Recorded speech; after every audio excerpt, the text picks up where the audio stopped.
Hello and welcome to the TMC Newsroom. My name is Rich Tehrani. Thanks for watching us today. We're at the Cloud Expo 2011 in Santa Clara, California, and on our program is Allison, who is the Chief Security Officer of NaviSite. Alan, welcome back to the show. Thank you very much. I appreciate it. So we're excited to have you, and we should probably start just with an overview of what your company does. You've been purchased by Time Warner Telecom, right? Time Warner Cable. Oh, I'm sorry, Time Warner Cable, Right. my mistake. And that was, you said April? Back in Was April, it? right. Okay, Yeah. memory serves. So start out by just telling us what your company's doing and what's happened since then. Okay, so as you know, NaviSite is a managed services company. We deliver managed hosting, managed applications, and we have a cloud platform that is industry leading. Since the Time Warner Cable acquisition, we've had a significant amount of investment in the solutions that we already have, and we're working with Time Warner Cable to take the same sets of solutions and drive them into their customer base. So it gives us exposure to a lot more customer interaction than we had before. Now, your role in the security market is important to me because it just shows that obviously the company has someone focusing on this, and we know that cloud security is so important these days. What are some of the things that you can tell people that are looking to start adopting the cloud about security issues that they should be aware of before they get too far and deep into it and realize that they've made mistakes? Yeah. So the two things that we usually deal with when we talk to customers are security and compliance. So most of our customers, when they come to us, they need to ensure that whatever they're going to do in the cloud still follows all the same controls that they have, right? Whether it's HIPAA or FISMA or any of those things, they have to make sure that those controls are in place. So we work through that with their auditors, and from the very beginning ensure that the solutions that we put in place are consistent with what they need. And then on the security side, we back end all of those policies and procedures that they have to have with all of the regular components that you would typically expect in a physical environment, but in the cloud. And between those two parts of the business, the compliance and the security, we are usually able to develop everything that any customer would want. Now, in terms of what you spoke on, you spoke at the show, right? So I'm curious, for those people who either want a refresher, if they saw you speak, or those people didn't get to hear you speak, what were some of the things you touched on? So there were, so the topic of the conversation was about how to make sure that your cloud platform does not become the next launch pad for the next global threat. And so we covered people, processes, technology, and your business drivers, right? And those are really the four key issues that you really need to make sure that you understand and you have control over before you make a big leap into the cloud marketplace. Now that's interesting because that just reminds me of the story of maybe 6-8 months ago when Sony had its network attack, and they used Amazon's cloud server, right? The hackers used Amazon's cloud server to, I assume it was a brute force type of attack where they just tried multiple passwords to get in. So that was actually the majority of the conversation, is specifically about the Amazon use against the Sony infrastructure.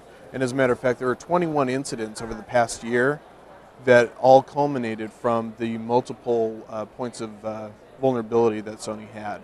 And we talked a lot about that through the session.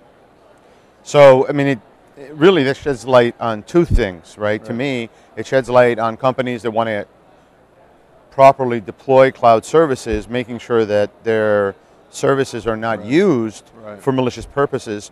But moreover, it also shows how important it is for companies to realize that any hacker now could potentially have access to supercomputer type processing power. Exactly. And just absolutely demolish your site with brute force attacks. Right. And that's exactly what happened. And so had Amazon had in place, and it's not their business model, that's okay, but had they had in place the people, the processes, and the technology to be able to ensure that it doesn't happen, understand that their customers aren't going to use it for nefarious use, and that they can detect when something along those lines is happening, they could have shut it down a lot earlier. Right. The attack happened over a 3-day period, and it wasn't until another 2 days after that that they shut off the site, and then they went public 6 days after that. It was a significant amount of time that went by that could have been used to detect the attack, thwart it, and even provide some investigative services back to the law enforcement in order to get ahead of it. They waited too long.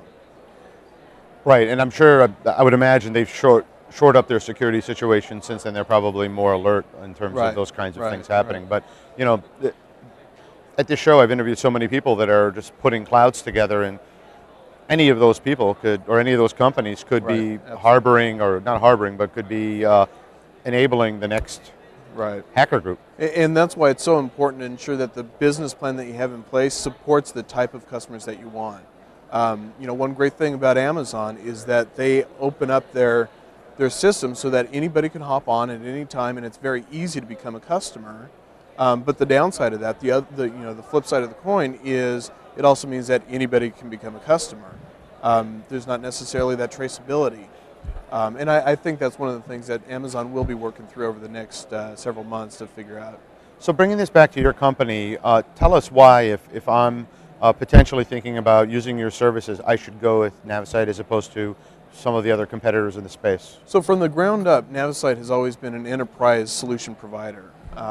All of our customers are in that enterprise space, which means that we also look at things like stability of the company, your credit reporting, and how to actually perform all the billing and functions that go along with the billing behind the cloud. Because we have the checks and balances in place from the very beginning, it would mean that a hacker couldn't just come in, install a bunch of servers, and be up and running. They'd have to go through the approval process, and they would never make it past that. Fantastic. And so what's next for the company?